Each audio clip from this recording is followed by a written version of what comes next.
You're watching Tornado Facts with Beanrock124, Season 3, Episode 7, or Episode 47. My name is Nathan, and I love talking about tornadoes. Alright, today's outbreak is going to be a long one. Well, the outbreak was a long one, too. From May 3 through 11 to 2003, the tornado outbreak sequence of May 2003 occurred. It was a prolonged and destructive series of tornado outbreaks that affected much of the Great Plains and eastern United States. Most of the severe activity was concentrated between May 4 and May 10, where a period that saw more tornadoes in any other week than any other week in history. 335 tornadoes occurred during this period, concentrated in the Ozarks and central Mississippi River Valley. Additional tornadoes were produced by the same storm systems from May 3 through 11, producing 363 tornadoes altogether, 62 of which were significant. 6 of the tornadoes were rated F4, and one of these F4 tornadoes, actually 4 of them occurred on May 4. This day was the most prolific day of the tornado outbreak, and these were the outbreak's strongest tornadoes. Damage caused by the severe weather and associated flooding amounted to $4.1 billion US dollars. This is $5.8 billion US dollars in 2016, making it the costliest tornado outbreak of the 2000s. A total of 50 deaths and 713 injuries occurred from the severe weather. Majority of the deaths and injuries were caused by tornadoes. The deadliest tornado during the outbreak was an F4 that struck Madison and Henderson counties in Tennessee, killing 11. But now before we go on, I want to explain why the thing looks a little bit different. I figured out a way to record only a section of the, the main part of this, so you could just see more of this, I guess.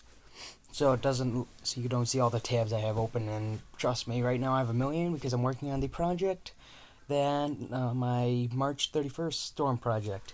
Yeah, I don't know when that'll be out. It'll probably be out it'll be out by mid-May, because that's when it's due for my journalism project, or that's the due date for my journalism project, and the journalism project is the storm chase video, so it should be out before May 25th at most. I know it may be a little bit late to upload that video, but who cares? Also, this is the Moore F4 tornado that occurred on May 8th during the outbreak. This is not as well known. Excuse the background noise. That is my brother taking a shower. Exactly like yesterday's forecast. Why does he always have to take a shower? I don't know why. Well, it's kind of obvious why, but who cares? Anyways, I'm moving my computer closer so you could hear me better. So yeah, this tornado was less significant than, obviously the 99 and 2013 tornadoes, but it's still a pretty well-known tornado in the Moore area. Now, looking at the left side here, look at the meteorological synopsis. It has May 3rd, 4th, 5th, 6th, 7th, 8th, 9th, 10th, and 11th. It says every day of the outbreak talked about in the meteorological synopsis, and I am not reading all that.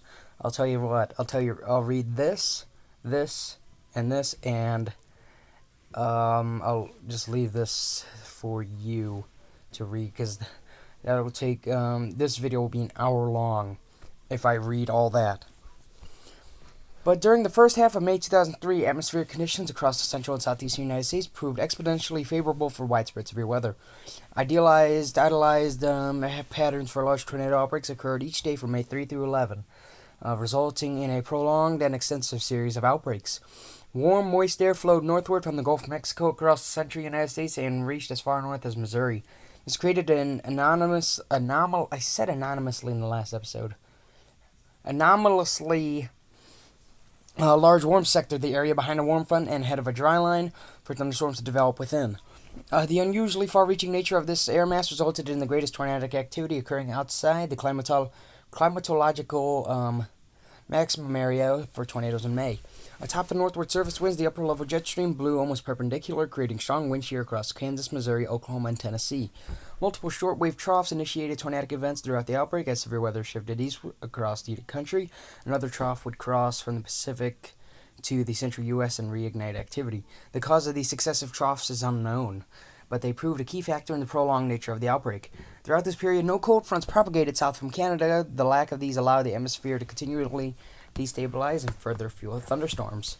The pattern finally ceased on May 11 through 12, with the active pattern shifting to New England, and the pattern finally ceased on May 11 through 12, with the active pattern shifting to New England. The formation of a ridge over the Rocky Mountains. That makes no sense. That's probably the least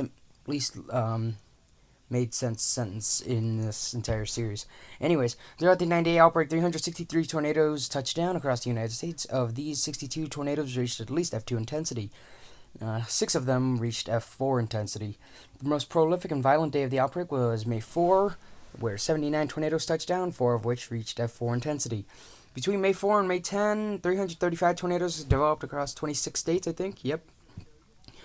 Setting the record for the most tornadoes ever documented over the course of a week. You'd think the week of April 27, 2011 would break that, but I guess not. At least one significant tornado was reported one significant tornado was reported daily across 9 consecutive days, with at least a dozen tornadoes total occurring daily over the same time frame. Due to the temporal expanse of the outbreak and the event, it was classified as a tornado outbreak sequence.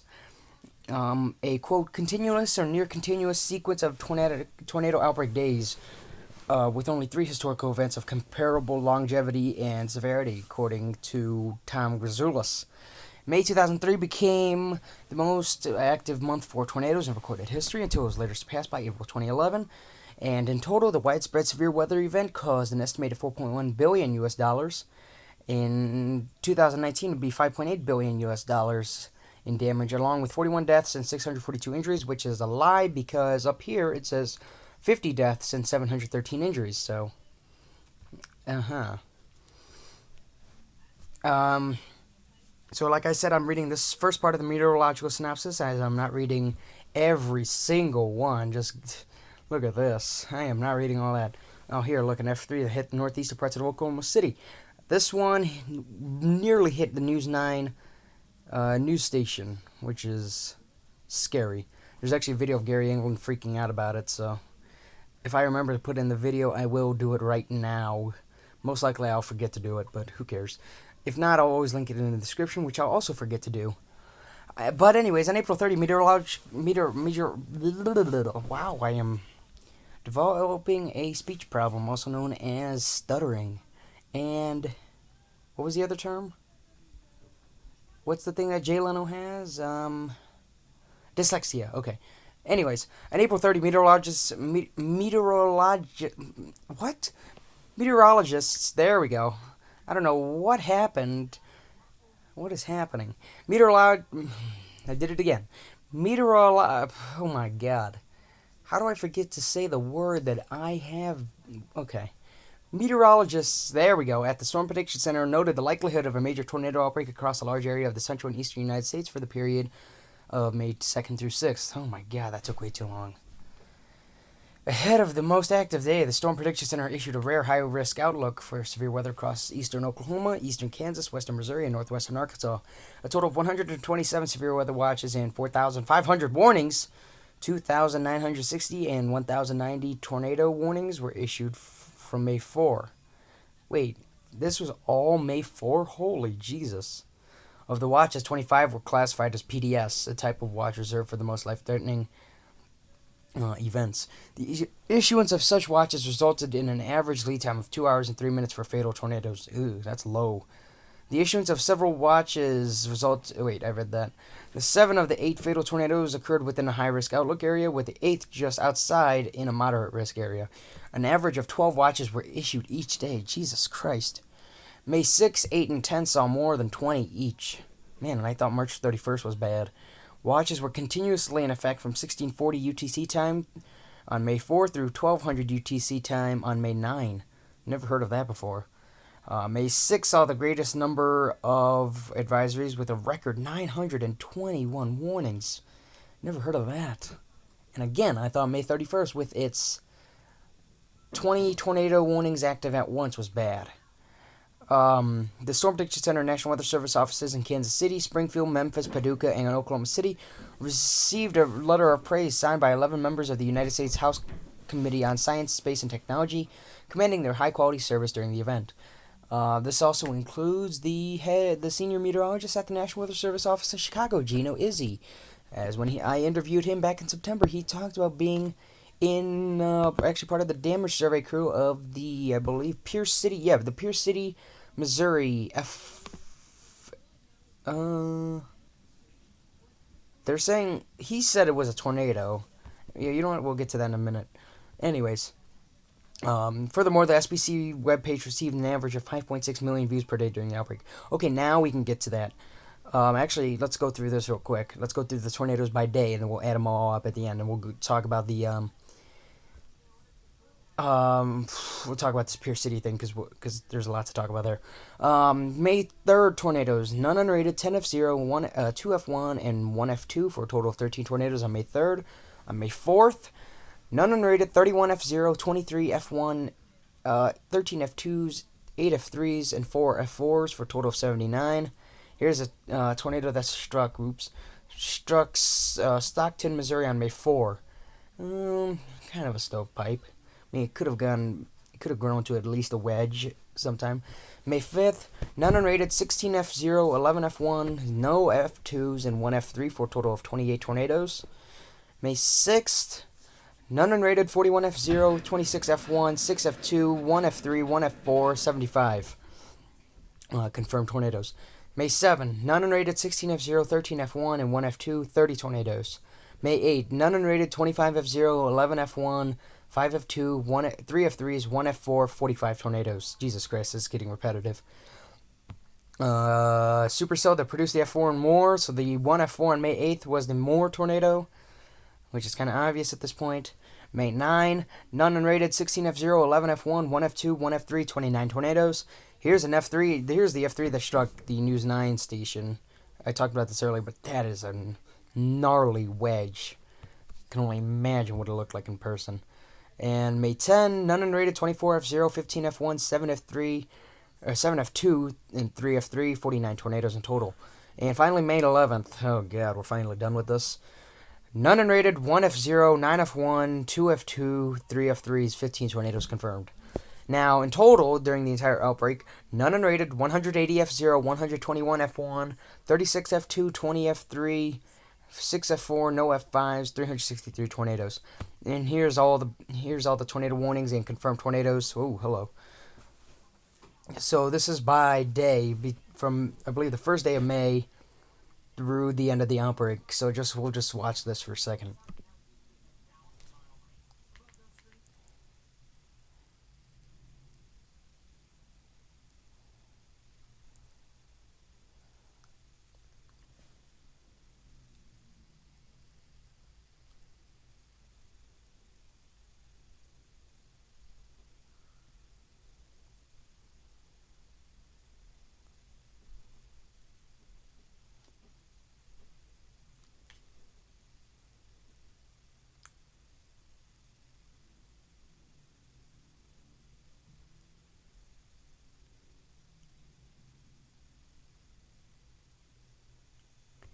All right, there it is. That was the end of that.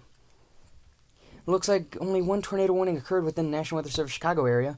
I believe that would be LaSalle County is where it was. So that was nice. All right, so let's talk about Kansas City. The northern parts of the Kansas City metro area suffered heavy damage from tornadoes on May 4 in what is considered the most significant outbreak for the region since 1977. 5 tornadoes occurred in the northland suburbs of Kansas City, of which 4 were caused by a single supercell. The strongest of these was classified as an F4. All flights, actually, you know what? A ground stop at Kansas City Airport was in effect, and passengers in the terminals were evacuated underground into tunnels for half an hour. At the height of the storms, the Kansas City Power and Light Company reported that 33,000 of its electricity customers were out of power, including the Providence Medical Center, where 22 people were treated for injuries. Despite the severity of the tornadoes and the populations affected, Lynn Maximuk, I'm sorry if I said that wrong, of the National Weather Service Forecast Office in Pleasant Hill, Missouri, credited the partnerships between the National Weather Service and local emergency and media crews with the relatively low number of casualties. Jesus Christ. Okay. I'll read this and then, yeah, if you want to read that, there's the bottom part. The The first tornado in the Kansas City area touched down in Leavenworth County, Kansas. What is with all these counties in the Kansas City metro having weird names? There's like Wyandotte, Leavenworth. What's next? So, anyways, the first tornado of the day in the Kansas City metro touched down in Leavenworth County and was noted by Fort Leavenworth officials at 3:45 Central. Initially, the tornado remained over open country, but began damaging structures as it crossed the Missouri River into Platte County, Missouri. This was near the intersection of Missouri Highway 92 and North Farley Road. There, 16 homes experienced minor damage, with the tornado producing a maximum of F1 damage over its 3-mile, 4.8 kilometer long, and 50-yard, 46-meter wide track. North of Route 92, major damage to 2 barns and nearby damage to trees and fences was assessed by survey crews to have been caused by a downburst from the parent thunderstorm. Now, here's the rest of that, because, yeah, I've already read a lot this video. Pierce City, Missouri, and I remember I talked about this a few minutes ago, as that Gino Izzy guy from the National Weather Service Office of Chicago, the senior meteorologist there, he was part of the damage survey crew, and he talked about how it was terrible that he saw this National Guard armory, the collapse of it, and he was there with what's his name, Jim Cantori. He was just talking about how bad this damage was, and I remember I remember watching an episode of Storm Stories on the Weather Channel about this, and I thought that was bad. But hearing a first-person account from this event, yeah, shocking. So in Pierce City, Missouri, 2 people were killed after the collapse of a National Guard armory. 1 person was killed, and widespread damage occurred near the Cleaver and Billings communities of Christian County, Missouri.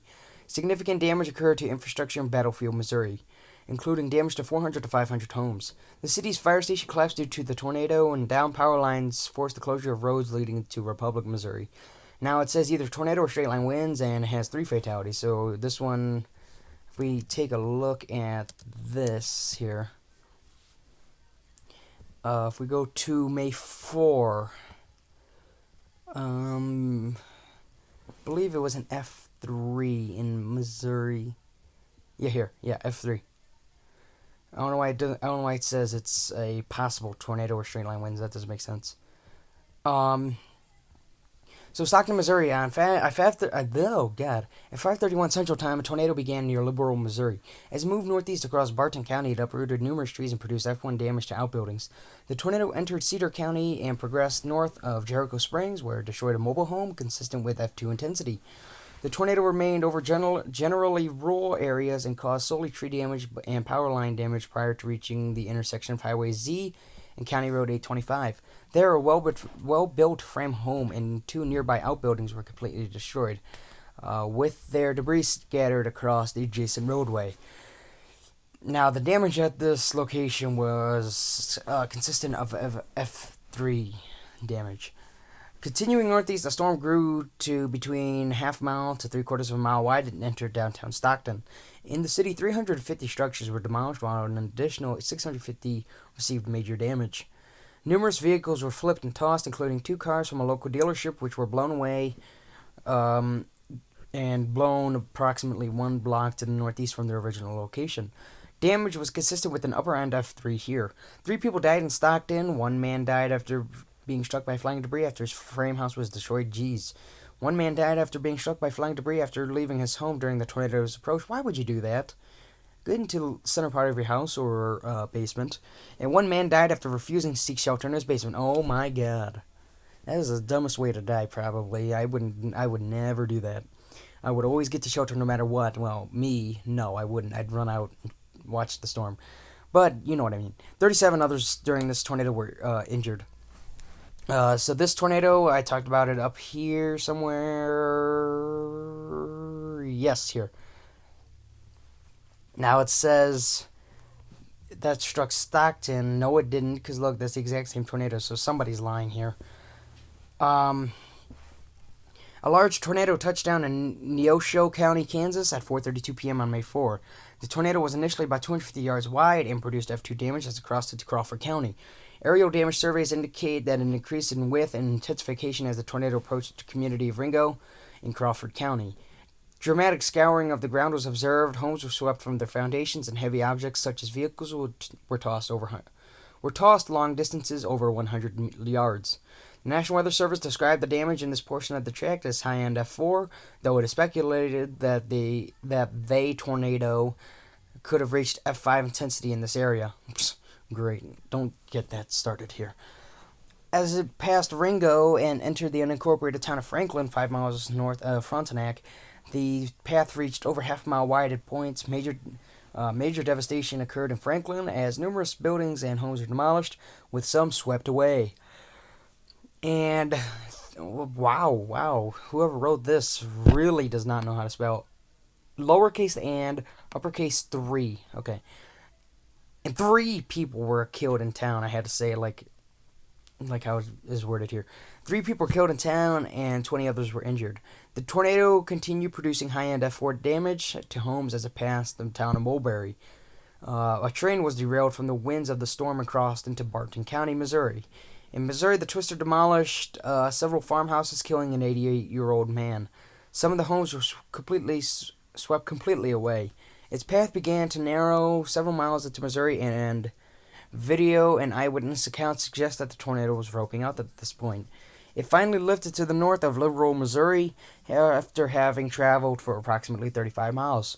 Almost immediately after the Franklin tornado lifted, a second large tornado was reported to have touched down on the east side of Liberal. The Franklin tornado was covered in an episode of the Storm Stories series on the Weather Channel and was described by meteorologist Jim Cantori as one of the most violent tornadoes ever caught in film, a twister that would shred southeast Kansas. I have not seen that episode of Storm Stories. I assume it's the same one as this Pierce City one, but I'm not too sure. Here's another one that's a little bit disputed. This is what is this one? Jackson, Tennessee. If we do I'm just doing the okay. I'm trying to find I believe this is it right here. Yes, this is.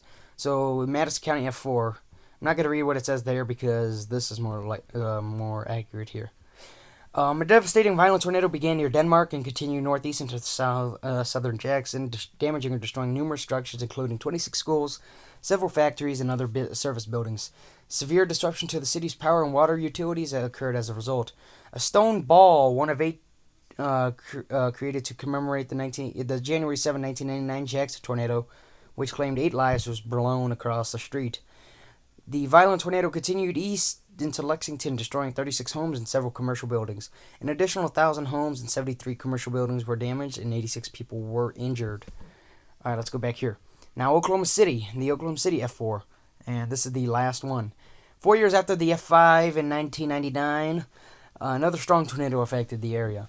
The storm was responsible for the tornado. Okay, wait, no, that's just talking about the. Wait, is this? No, okay, I thought it was talking about the 99 tornado for a second. The storm responsible for the tornado in 2003 developed across Grady County during the mid-afternoon hours and produced a weak tornado near Newcastle and west of Moore. Just after 5 p.m., a new tornado touched down on the west side of Moore, west of I-35. Wouldn't that be Central Park? And moved east-northeast across the city. The tornado proceeded to cause damage across southeastern sections of Oklahoma City, including Tinker Air Force Base near I-40 and also near Midwest City and Choctaw. Despite extensive damage along the path, no fatalities were caused by the tornado, although dozens of injuries were reported in Cleveland and Oklahoma counties. Within Moore city limits, the peak damage caused near the center of the tornado was mostly rated as F2, although a few isolated locations received F3 damage. F3 damage in Moore was observed near 12th Street, where several businesses, 2 hotels, an office building, a church, several restaurants, a child center, and a Head Start program center were either severely damaged or destroyed. The tornado also damaged numerous homes in the Highland Park subdivision, which was mostly destroyed by the F5 tornado, which passed a few blocks north of the May 8, 2003 tornado. Okay, wait, this doesn't make sense. Was this the May 8 tornado? Yes, this was May 8. This tornado also damaged the Highland Park subdivision, which was mostly destroyed. Wait. Okay, so the F5 tornado. Okay, so the 99 tornado passed north of where this one. Okay, that makes more sense now. Other homes on the north side of the city also sustained significant damage before the tornado crossed the Cleveland, Oklahoma County line. Now, unlike the 99 tornado, the General Motors Oklahoma City assembly suffered major damage um, as did a manufacturing plant near I-240 where F4 damage was observed. Several other businesses were either damaged or destroyed. Now, at Tinker Air Force Base, a storage bunker and several fences were damaged. Several subdivisions in eastern Oklahoma City, Choctaw, and Midwest City were also affected by the tornado, with several homes sustaining significant damage. Several cities in the Ozarks region were impacted by tornadoes on the evening of May 4. More than 100 buildings in Crawford County were damaged. We already talked about that. Here's non-tornadic impacts. I don't feel like talking about that because look how long this is. Jesus Christ. Aftermath. In the aftermath of the May 4 tornadoes, Missouri Governor Bob Holden petitioned the federal government to declare a federal disaster for 39 counties, while Kansas Governor Kathleen Sebelius issued disaster or emergency declarations for several counties: Cherokee, Crawford, Labette, Leavenworth, Neosho, and Wyandotte. And U.S. President George W. Bush later issued federal disaster declarations for these states, authorizing the allocation federal disaster funds for the Federal Emergency Management Agency. And FEMA Director Michael D. Brown designated Michael J. Hall as the coordinator for federal relief efforts in response to the tornadoes. Visiting Northmore, Missouri, Holden remarked that the damage was the worst I've ever seen from a tornado in several years. Later noting during his visit of Pierce City that the May 4 storms were the most devastating series of tornadoes we've ever had in the state of Missouri. Oh, just wait till May 22nd, 2011. Emergency shelters were opened in Madison County, Tennessee, as the county largely lost access. Oh no. I'm sorry, I read this wrong. Emergency shelters were opened in Madison County, Tennessee, as the county largely lost access to electricity and water from the May 4th tornado. Wow, I apologize for this dyslexia and stuttering problem. I promise I don't have a stuttering problem, it's just I have a hard time reading from a script. Anyways, the American Red Cross of Central Oklahoma sent relief crews and emergency response trucks to Springfield, Missouri to deliver food and supplies. The Oklahoma City chapter of Feed the Children also dispatched supplies to Kansas City, Missouri. The 203rd Engineer Battalion. Oh, wow. But the 203rd Engineer Battalion of the Missouri Army National Guard, bound for deployment in the Iraq War, aided relief efforts in Pierce City, Missouri. In 2004, the Storm Prediction Center and 5 National Weather Service office forecast centers, including Gino Izzi, were awarded the Department of Commerce Gold Medal, the highest award issued by the department for, quote, providing life-saving services during a record outbreak of tornadoes during the period of May 4 through 6, 2003. And with that is finally the end of Season 3, Episode 7 for Tornado Facts with Beanrock124. This one was about the tornado outbreak sequence of May 2003. And with that, goodbye.